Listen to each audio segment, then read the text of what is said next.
नमस्कार, मनी गुरु की इस खास पेशकश में आप सभी का स्वागत है। मैं हूं स्वाति रायना। गोल्ड और रियल एस्टेट भारतीयों में निवेश की पारंपरिक पसंद रहे हैं। आज हम समझेंगे शो में दोनों ही एसेट क्लास में निवेश के क्या है फायदे और पोर्टफोलियो में क्या रहे इनकी जगह। गोल्ड या फिर रियल एस्टेट कहां बन सकता है मुनाफा और इक्विटी में मुनाफे के मौके कैसे बन सकते हैं, करने वाले हैं इस पर आज हम खास चर्चा। हमारे साथ दो एक्सपर्ट्स हैं, उनका परिचय करा देते हैं। Pankaj Matpal, MD Optima Money, और Harshvardhan Rungta, certified financial planner, Rungta securities से। पंकज जी और हर्षवर्धन, बहुत स्वागत करते हैं हम मनी गुरु में आज दोनों ही आप खास एक्सपर्ट्स का। सबसे पहले जानना जरूरी है कि आजकल के टाइम में हम तो बाजार काफी अच्छे यूफोरिक माहौल में देख ही रहे हैं। दूसरा, हम ये भी देख रहे हैं कि सोने में भी खरीदारी के मौके बनते हुए नजर आ रहे हैं। मतलब इस साल में भर में ही 60,000 का जो लेवल है के दाम है वो सोने ने पार कर लिए, और फिर बीच में थोड़ी गिरावट आई तो लोगों ने सोचा क्या सोने में खरीदारी का ये सही समय है।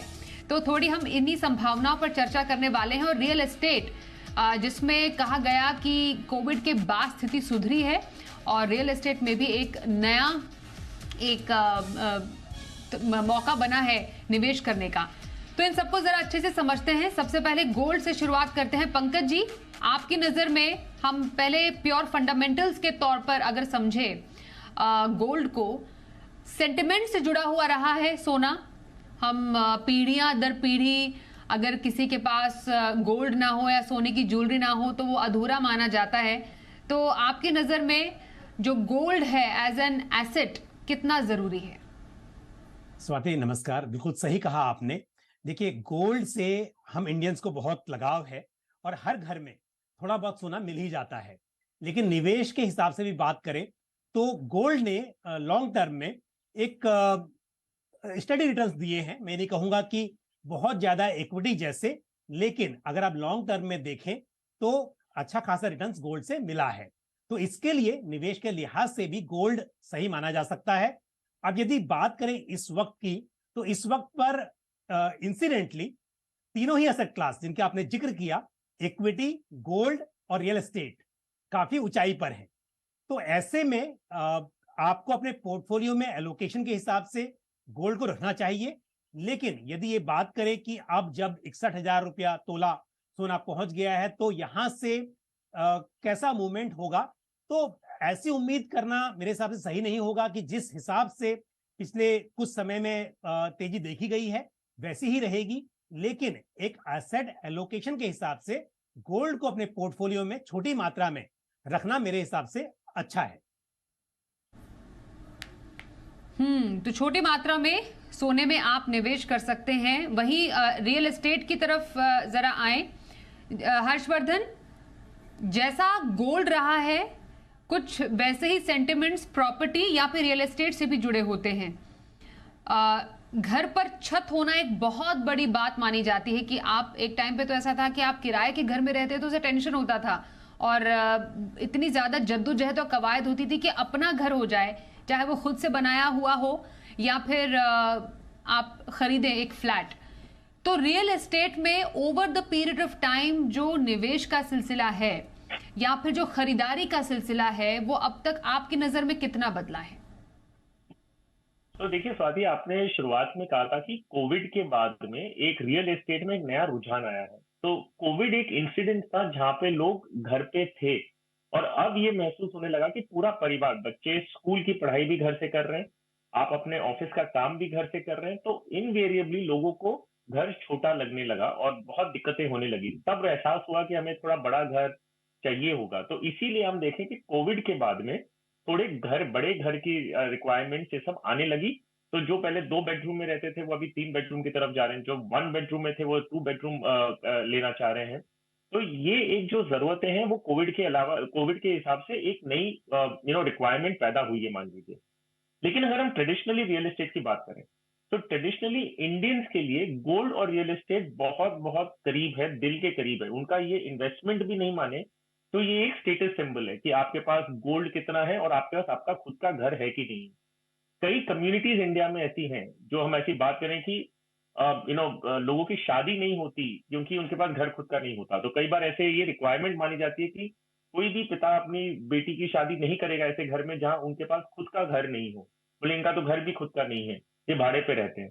तो ये जो इंडियन की जो स्पेसिफिक कल्चरल जो रिक्वायरमेंट्स हैं, उसके हिसाब से रियल एस्टेट और गोल्ड हमेशा ही पॉपुलर रहने वाला है। लेकिन real estate as an investment अगर हम बात करें, कि एक है आप सेल्फ ऑक्यूपेंसी के लिए यूज कर रहे हैं, आपने खरीदा और उसके में उसमें रहने वाले हैं, तो वो उसका हम डिस्कशन नहीं कर रहे हैं। अगर हम इन्वेस्टमेंट पॉइंट ऑफ व्यू से बात कर रहे हैं, मेरे हिसाब से अब जो टिकट साइज हो गई है, कि पहले तो प्रॉपर्टीज मान लीजिए कि आपको कोई ऐसी पॉकेट्स है जहां पे आपको सस्ती ticket size, smaller ticket size में मिल जाती थी, लेकिन आज की तारीख में जो रियल एस्टेट के भाव हैं वो मोर और लेस एक एचएनआई प्रोडक्ट बन गया है, क्योंकि एक तो टिकट साइज बहुत बड़ी है, दूसरा अगर आप लोन में लेने जाएंगे, लोन से लेने जाएंगे, तो जो डाउन पेमेंट आपको 20% या 10% आपको खुद का करना है, उसके ऊपर जो ईएमआई कमिटमेंट आपकी हो जाती है, वो ईएमआई कमिटमेंट लगभग आपकी करीबन 50% आपकी टेक होम इनकम के बराबर हो गई। तो मान लीजिए 50% आपने ईएमआई में दे दिया, बाकी जो आपको खुद को घर खर्च के लिए चाहिए, तो आपको कोई लिबर्टी नहीं बचती, कोई रूम नहीं रहता कि आप और कोई फाइनेंशियल एसेट्स ले सके। रियल एस्टेट अपने आप में एक इलिक्विड एसेट है, कि आप उसे चाहे तो रातों रात गोल्ड की तरह नहीं बेच सकते, म्यूचुअल फंड की तरह रिडीम नहीं कर सकते, तो उसमें इलिक्विडिटी काफी आ जाती है।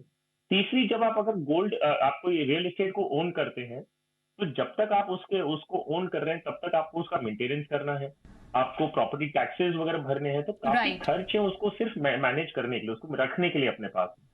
तो ये सारी चीजों को अगर हम ध्यान में रखें, तो real estate as an investment yes India में बहुत पॉपुलर है, लेकिन क्या आगे जाते हुए ऐसे होने वाला है? मुझे नहीं लगता, क्योंकि एक ये ट्रेंड भी बदलते जा रहा है कि लोग रेंट पे बिल्कुल। रहने के लिए बहुत एक्सेप्टेबल हैं। बिल्कुल, on that note in fact Harshvardhan, बड़े शहरों में जो ट्रेंड उभर कर ये आ रहा है कि आप मानिए आपका जो अपना घर है वो दफ्तर से काफी दूर है, तो नई जो पीढ़ी है वो सोचती है कि ट्रैवलिंग में इतना टाइम क्यों वेस्ट किया जाए, दफ्तर के करीबी घर ले लिया जाए। यहाँ पर कई लोग ऐसा करते हैं कि अपना घर रेंट पर लगाकर खुद भी रेंट पर रहते हैं। तो ऐसे बहुत सारे ट्रेंड्स उभर कर आ रहे हैं डेफिनेटली, और नई पीढ़ी में ऐसी फ्लेक्सिबिलिटी है सोच में, जो कि शायद हमसे जो पुराने थे, हमारे पेरेंट्स या उनके पेरेंट्स, उनके मन में था कि कहीं पर भी हो लेकिन अपना घर होना जरूरी है। पर इन्वेस्टमेंट किसको कहेंगे? वो घर नहीं जिसमें आप रहते हैं, वो घर जिससे आपको कुछ रिटर्न मिल रहा हो, ये समझना बेहद जरूरी है। एक एक पहलू पर बात करने की शुरुआत करते हैं इसमें। पंकज जी, लिक्विडिटी का जिक्र यहाँ पर हर्षवर्धन ने किया है। रियल एस्टेट या फिर गोल्ड, तो किसी एक व्यक्ति जो कि रियल एस्टेट में पैसा लगाना चाहते हैं, गोल्ड में पैसा लगाना चाहते हैं, लिक्विडिटी एक बहुत इंपॉर्टेंट फैक्टर होता है। तो इस लिहाज से दोनों ही जो एसेट क्लास है कहां पर स्टैंड करते हैं?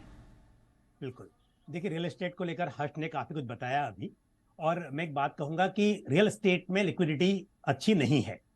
आप जिस वक्त खरीदते हैं उस वक्त आपको सेलर हमेशा कहेगा कि आप आसानी से बेच सकते हैं, लेकिन होता है कि डिमांड होने के बाद भी नए घर की डिमांड होती है, पुराने घर को सेल करना थोड़ा डिफिकल्ट हो जाता है, क्योंकि समय के साथ डिजाइन बदल जाते हैं और लोग ये सोचते हैं कि अगर मुझे बड़ा पैसा लगाना है तो थोड़ा सा और सही, लेकिन एमिनिटीज के साथ में मैं अपना घर लूं। ऐसे ही प्लॉट में आप देखेंगे तो वहां पर भी लिक्विडिटी का अभाव रहता है, भले ही आप एप्रिसिएशन की बात करें। लेकिन यदि हम बात करें गोल्ड की, तो गोल्ड में ऐसा नहीं है। आप चाहे फिजिकल गोल्ड ले रहे हो, मतलब वो बात अलग है कि हम कंपेयर करेंगे कि फिजिकल गोल्ड वर्सेज ईटीएफ या गोल्ड म्यूचुअल फंड या सॉवरेन गोल्ड बॉन्ड्स, क्योंकि बहुत सारे विकल्प हैं। लेकिन यदि हम बात करें लिक्विडिटी की, तो वो यहां पर चिंता नहीं है। फिजिकल गोल्ड भी आप बेच सकते हैं, आप ज्वेलर को वापस कर सकते हैं।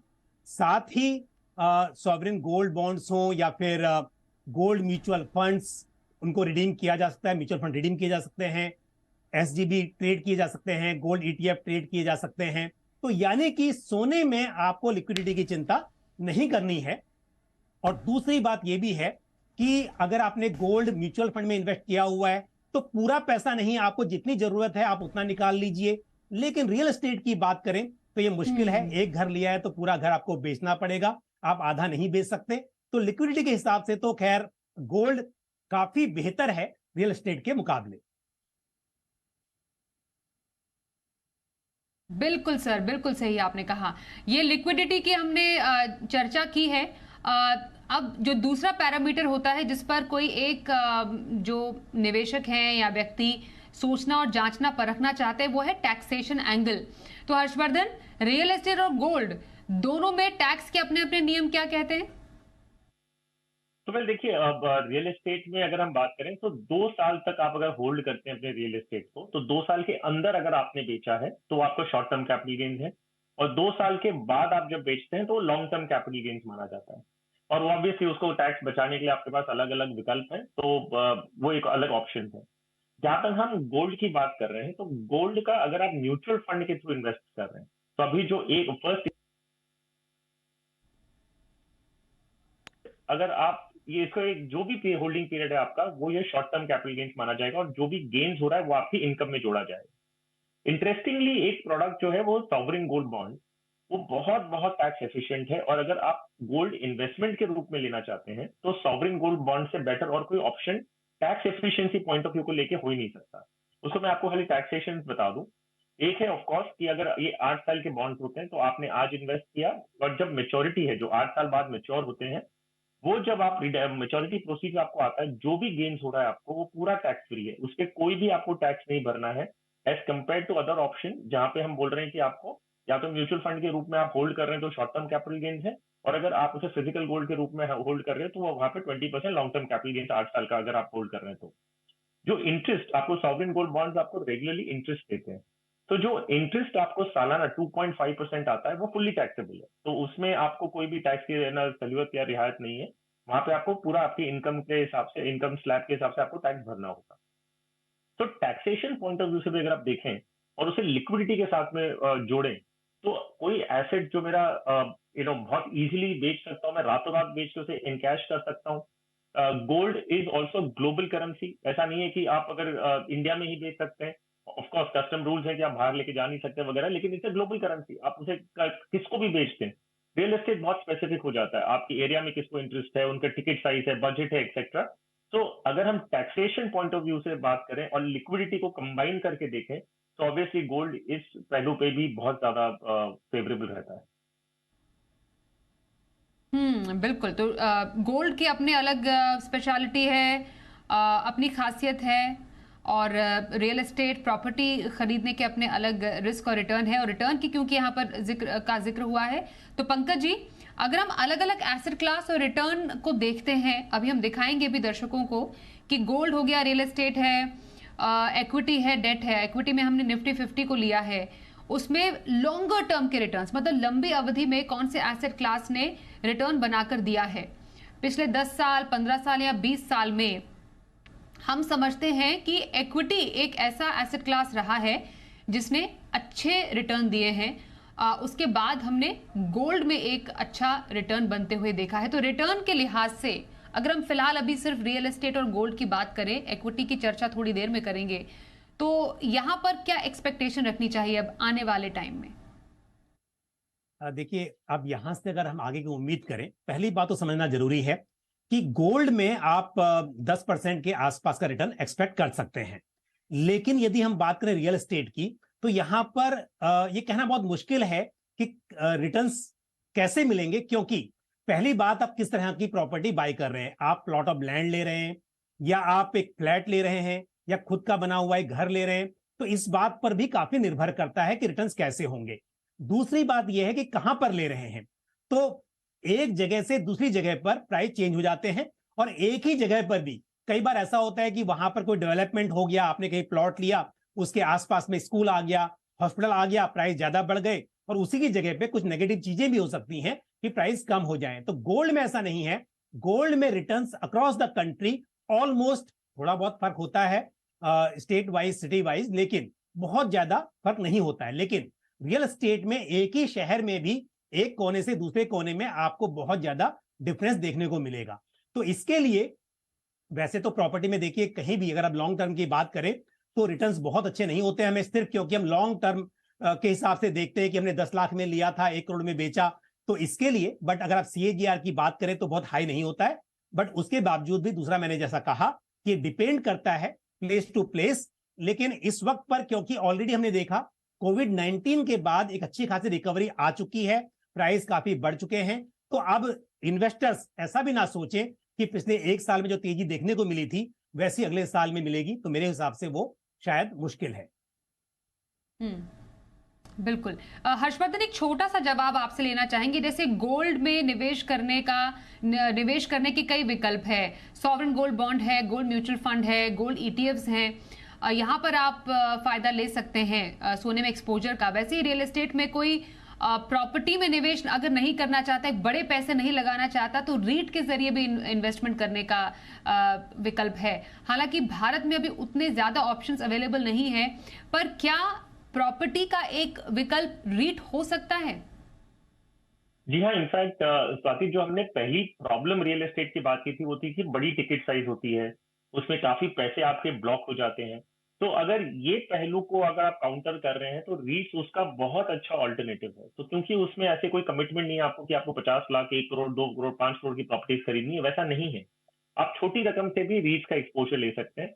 और रीट्स करते क्या है? These are real estate investment trust. ये करते क्या है कि ये भी एक म्यूचुअल फंड की तरह है, एक मान लीजिए उदाहरण के रूप में, कि आपने एक पूल करके, एक इन्वेस्टर्स ने पूल करके कॉर्पस ना, एक रीट का कॉर्पस बनाए। वो रीट आपको प्रॉपर्टीज ओन करते हैं। तो जो कमर्शियल प्रॉपर्टीज हैं, जो ऑफिस, कमर्शियल ऑफिस स्पेसेस हैं, उसमें अभी डेटा सेंटर्स वगैरह भी आने वाले हैं। तो आप ये देखिए कि वो फंड जो रीट है वो काफी प्रॉपर्टीज को ओन करता है, सिर्फ एक नहीं, वो काफी प्रॉपर्टीज को ओन करता है, जहां पे उन्होंने उनको रेवेन्यू के सोर्सेज क्या है कि वहां से रेंट आता है, जो वो प्रॉपर्टीज को रेंट पे देते हैं। तो आप उस रेंट का हिस्सा बन रहे हैं इनडायरेक्टली, जैसे म्यूचुअल फंड में कि आप यूनिट्स होल्ड कर रहे हैं और यूनिट्स, पूरा एक जो फंड है वो शेयर खरीद रखा है, तो शेयर से जो डिविडेंड आता है उसका हिस्सा आपका उस यूनिट के शेयर का होता है। तो वही हिसाब से रियल एस्टेट ओन करने के दो तीन तरीके हैं। एक है ऑफकोर्स रियल एस्टेट आप फिजिकली ले रहे हैं, और एक ऑफकोर्स रीट्स। रीट्स बहुत कन्वीनियंट है फॉर दोज पीपल जो रियल एस्टेट में बिलीव करते हैं और इन्वेस्ट करना चाहते हैं with a smaller ticket size. बिल्कुल। चलिए एक छोटे से ब्रेक के लिए रुकते हैं। ब्रेक के बाद म्यूचुअल फंड में निवेश पर भी करेंगे चर्चा, खासतौर पर ऐसे टाइम पर जब बाजार काफी अच्छे मूड में है, और एक पोर्टफोलियो डाइवर्सिफिकेशन के लिहाज से, एसेट क्लास एलोकेशन के हिसाब से म्यूचुअल फंड, गोल्ड और रियल एस्टेट, इनकी अपनी अपनी जगह क्या होनी चाहिए, इस पर चर्चा थोड़ी देर में।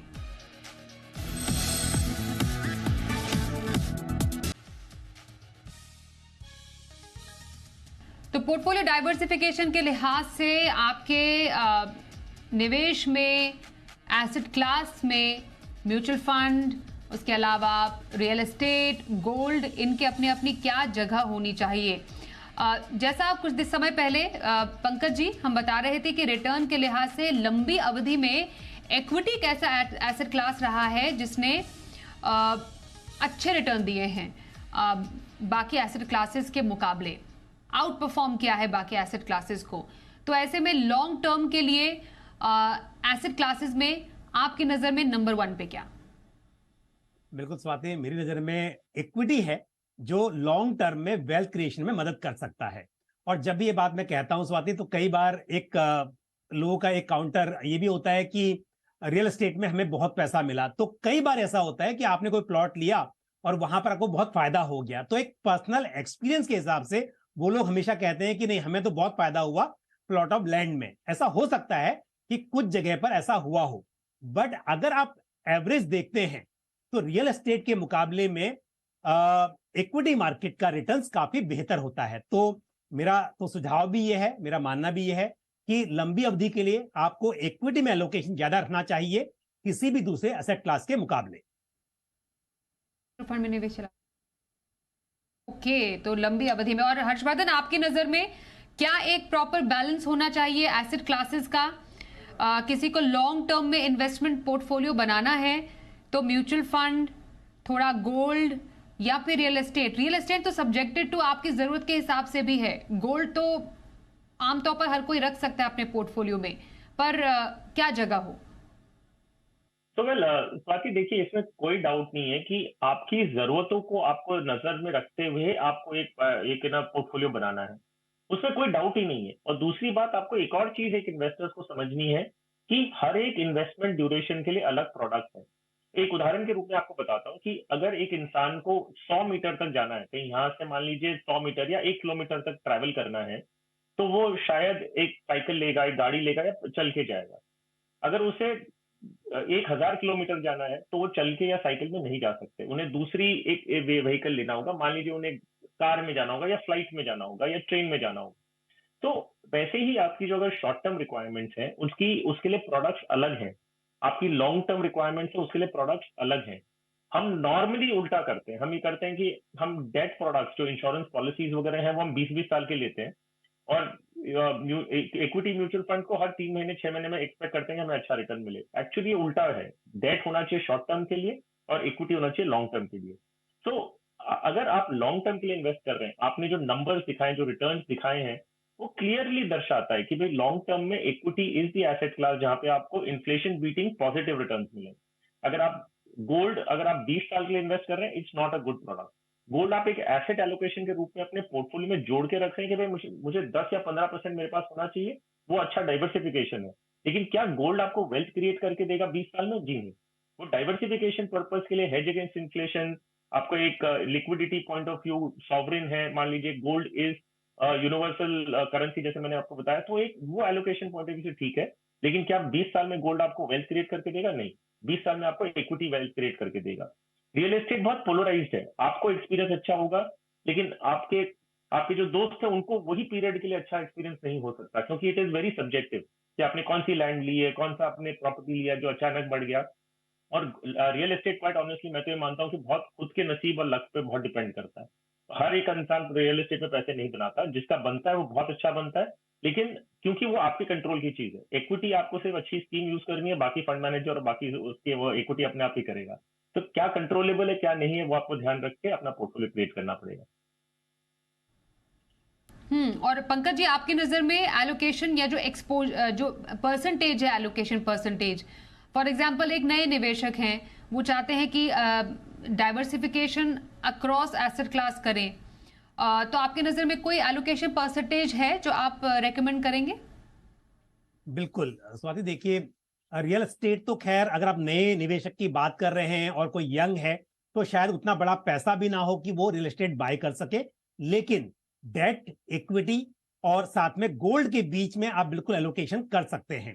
तो आप अपने गोल्स के हिसाब से अलग अलग टाइम के पोर्टफोलियो बनाइए और लॉन्ग टर्म के पोर्टफोलियो में आप 70% इक्विटी, 20% डेट, 10% गोल्ड, इस तरह का एलोकेशन एक तय कर सकते हैं। वहीं यदि आप 5-7 साल की बात कर रहे हो तो फिर 50% इक्विटी, मतलब 5 साल या उससे अधिक, मतलब तो फिर 50% इक्विटी, साथ में आप 40% या 35% आप डेट ऐड कीजिए और बाकी थोड़ा गोल्ड ऐड कीजिए। लेकिन अगर 5 साल से भी कम का वक्त हो आपके पास में, तो ऐसे में आप सिर्फ 20-25% ही इक्विटी रखिए और बाकी आपका एलोकेशन मैक्सिमम डेट में और थोड़ा सा 10-15% के आसपास गोल्ड में हो सकता है। तो समय के अनुसार आपको तय करना है और साथ ही आपका ऑब्जेक्टिव ऑफ इन्वेस्टमेंट और रिस्क एपेटाइट भी समझना जरूरी है। यंग इन्वेस्टर्स थोड़ा जोखिम ज्यादा ले सकते हैं, लेकिन वक्त लंबा हो तभी आप उसके लिए इक्विटी में एलोकेशन ज्यादा रख सकते हैं। हर्षवर्धन, ये सवाल हमारे पास बहुत आता है कि हमारे पास कुछ लमसम पैसा है, या तो इक्विटी निवेश से ही मुनाफा बना तो हाथ में अच्छा पैसा आया, या फिर किसी और वजह से अच्छा पैसा आया, तो क्या उसको उससे प्रॉपर्टी खरीद ली जाए? अब कितना पैसा हो वो तो डिपेंड करता है। प्रॉपर्टी खरीदने के लिए आपने जैसा बोला कि बड़े पैसे की जरूरत है, या फिर ईएमआई में पैसे डाल दिए उसके, या फिर म्यूचुअल फंड से और मुनाफा कमाना चाहिए ऐसे पैसे से। तो है तो ये लॉन्ग डिबेट, लेकिन आपकी नजर में सही तरीका क्या हो? ये बात तो स्वाति ये जानना जरूरी है कि अगर किसी को प्रॉफिट हुआ है तो कई बार वो उसे बहुत कैजुअली ट्रीट करते हैं। तो ये समझना है कि प्रॉफिट भी आपका ही पैसा है, ये फ्री में नहीं आया हुआ है। आपने कोई कारण से रिस्क लिया था, कैपिटल इन्वेस्ट किया था, उस पे आपको गेन्स हुआ है। तो कई बार मैंने इन्वेस्टर्स से देखा है कि जो प्रॉफिट होती है और अगर विंडफॉल प्रॉफिट हो गई तो बहुत कैजुअली ले लेते हैं, उन्हें लगता है कि ये तो फ्री का पैसा है। जी नहीं, ये फ्री का नहीं, आपकी मेहनत का पैसा है। आपने इन्वेस्ट किया, आपने दिमाग लगाया, आपने उस पर कमाई की है, तो उतना ही इंपॉर्टेंट है जितना आपका कैपिटल है। अब अगर आप ये एटीट्यूड रखते हैं तो सेकंड पॉइंट ये आता है कि आप अपने ओरिजिनल प्रिंसिपल को कैसे इन्वेस्ट करते हैं। वो लगाने से पहले आप पूरा छानबीन करते, अपने गोल्स को ध्यान में रखते, आपकी रिक्वायरमेंट्स को ध्यान में रखते कि भाई अगर मान लीजिए आपके पास ऑलरेडी एक लोन चल रहा है तो हो सकता है कि आप उसे यूज करें पार्ट प्री पेमेंट के लिए, जहां से आपकी ईएमआई कम हो जाए या तो लोन का टेन्योर कम हो जाए। तो उसे बहुत सीरियसली ट्रीट करें, उसे विंडफॉल समझ के कैजुअली ट्रीट ना करें। और वही सारे पैरामीटर्स आप यूज करेंगे जो आपने ओरिजिनल इन्वेस्टमेंट के लिए किया था, कि ये पैसे आप कैसे यूज करेंगे। ये आपके मुनाफे पे भी डिपेंड के लिए लागू है, और ये अगर कोई अप्रेजल बोनस भी आया आपको या परफॉर्मेंस लिंक बोनस आया है, उसके लिए भी आप उतना ही सीरियसली उसे ट्रीट करेंगे जैसे आपने ओरिजिनल कैपिटल को किया था। तो फंडामेंटल रूल्स चेंज नहीं होते, भले ये प्रॉफिट हो या कुछ भी हो। ओके, तो ये हमने चर्चा की आज एसेट क्लासेस में निवेश की, खासतौर पर गोल्ड, रियल एस्टेट में निवेश के पीछे आपको किन बातों का ध्यान रखना चाहिए। इस पर चर्चा करने के लिए पंकज जी और हर्षवर्धन, आप दोनों का बहुत धन्यवाद करेंगे इस कार्यक्रम में शामिल होने के लिए। एक ब्रेक के लिए रुकते हैं, बने रहिए हमारे साथ और देखते रहिए जी बिजनेस।